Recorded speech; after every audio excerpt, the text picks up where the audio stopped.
So, why doesn't surgery for back pain work? Well, I'm going to go into that as a spine surgeon. Firstly, it would mean a lot to me if you could hit the subscribe button for this channel. We post weekly videos to help people suffering with back pain and spine disease. Subscribing to the channel also helps other people suffering with back pain and spine disease find useful information on this channel. Also, head over to our website, spinemdt.com, where you'll find useful information, a blog and some videos on the website that are also very helpful for you. So I've picked quite a provocative title for this video. I myself am a spine surgeon. I operate on the spine and have indeed operated on people who suffer with back pain. So why am I posting such a video? Well, over the years I've started to see more and more patients who have had surgery to their spine. The operation itself was done very well. But when I look back at their history and the initial scans they had, and when I see patients actually are no better, then you start to wonder why surgery was chosen or offered to that specific patient for the specific condition they had. Modern day medical imaging, specifically MRI, is very, very sensitive. It will always pick up all sorts of abnormalities. And I often tell patients that there is no such thing nowadays as a normal MRI scan.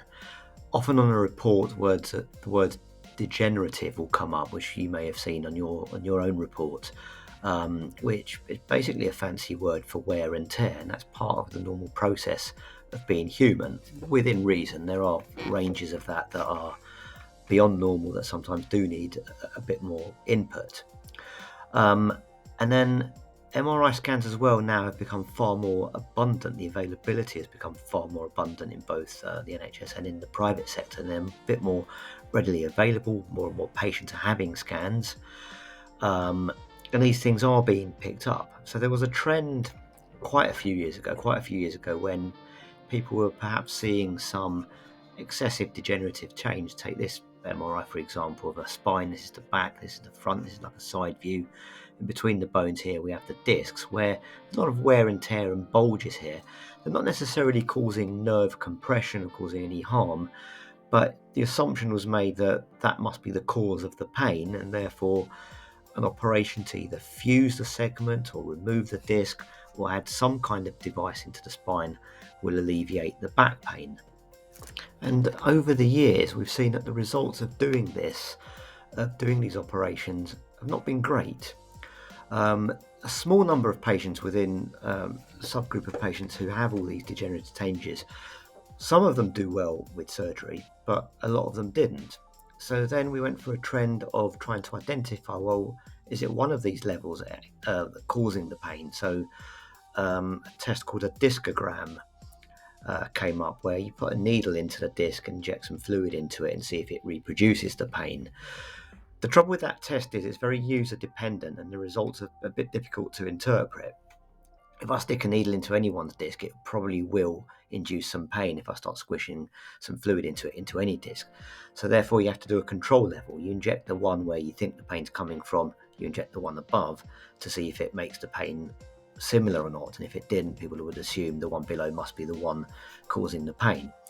The trouble then is you're sticking the needle into a healthy disc sometimes, and there have been animal studies that show that causes that disc to dehydrate. The trouble is your spine is made of a whole multitude of different anatomical structures. So you've got all the different bones called vertebrae stacked on top of each other that are your spine, that surround and protect your spinal cord and your nerves. Then you have discs between the bones. You have joints at the back of the spine called facet joints that connect each segment together.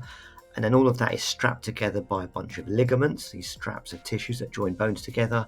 And then there's muscles and tendons attached all the way around that help move the spine and support it and keep you upright. And a problem in any one of those will cause back pain, but often it's a few of those things put together that then also triggers secondary muscular pain. So it's very difficult to identify a single structure, a single source of pain that you can attack with an operation. So surgery to the spine to take bits away from it or to add instrumentation or metalwork into it is rarely the solution. There's a link below for when surgery might be a better option. and also a link to my YouTube video. And the overall take-home message from that video and from the blog article is that it's not actually for back pain. Surgeons are there to treat nerve problems, so trapped nerves, trapped spinal cord, neurological problems. The operations are there to protect the nerves that the spine protects, or the spinal cord. So slip discs causing sciatica and leg pain, that's where surgery can help. Compression of the spinal cord, myelopathy, weakness of your legs, these are areas where surgery can help. So predominantly, most of the time when I or most spinal surgeons operate on the spine, it's not to treat back pain, it's to treat leg pain or leg weakness, arm pain or arm weakness if it's a neck problem, but very rarely to treat neck or back pain. Having said all of that, there are very specific causes of pain in the back where surgery may be an option. These include fractures of the spine, where metalwork may be required to try and straighten it up, realign it and protect it.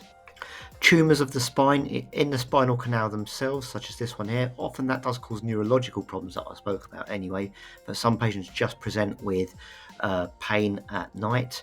Sometimes you can get tumours from other diseases, from cancers that can go into the bone themselves and give you back pain. Then there are wear and tear or degenerative conditions of the spine that can cause instability, and this is quite rare, but proper investigation and assessment can demonstrate one bone slipping forward gradually off the bone beneath it, and this segment being unstable and causing the pain. Again, when this happens, nerves can be compressed, but not always. And in that scenario, surgery can be used to stabilize that segment, and in that case, it does help alleviate back pain. And then there are other rare conditions of the spine, such as infections of the disc, that sometimes need surgery to wash them out. Now, in the sort of general wear and tear population of back pain, there's a very, very rare subgroup that may benefit as well. We talked earlier about degenerative disease of one of the discs, how in the past and still to some these have been, and still today have been, slightly over-treated, and the results have been quite poor. Only a minority of patients actually got better. So what we've tried to do over the years is help identify who are that minority, why are some people getting better and not others. So if an MRI scan shows that you've got change in one disc only with some inflammation around the bones, this here is called a SPECT scan, a SPECT CT scan, where it's a special type of study that shows you areas of bone that are very active, that have got high osteoblastic activity. And if that matches the MRI scan, and that same patient has also failed an injection in that region that's only given them temporary alleviation, so has been partly diagnostic, then they may be a candidate for surgery, but only if they've exhausted the conservative measures that I'm going to speak about shortly. So by following that very strict process of narrowing down and filtering through, it's often easy to identify which patients are going to benefit, and this is the same patient here who had this segment fused and did very well from it. So the conditions I talked about above, where patients have back pain alone, where surgery benefit, are very, very rare indeed.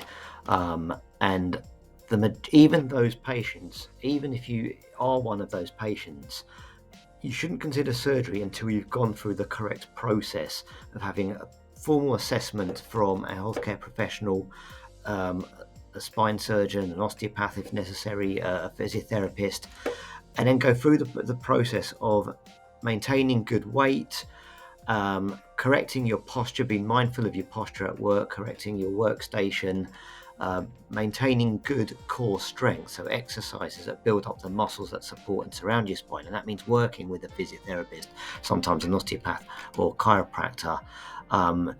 And it's only until you've undergone all of those things should surgery be considered. And then when you're seen by a surgeon, a specific set of tests, investigations should be carried out to make sure you're the right candidate for that. And if you follow that process, very few patients I operate on, a massive minority, an absolute minority, will be for back pain only. The majority of times, as mentioned, is for trapped nerves that are causing leg pain or symptoms related to the nerves, not back pain itself. So if you found this video helpful, please click the like button, and also don't forget to click subscribe. The goal of the Spine MDT is to find the least invasive solution that gives you the longest lasting result, and we're able to do that by bringing together an integrated service where we have surgeons, pain specialists, osteopaths, physiotherapists, chiropractors, all of the different professions that deal with back and spine disease working together to be able to find that result, that goal. If you have any questions or if you want to find out more, please feel free to visit our website below. You can email us directly or call us, or even leave a message in the message box below. Thank you.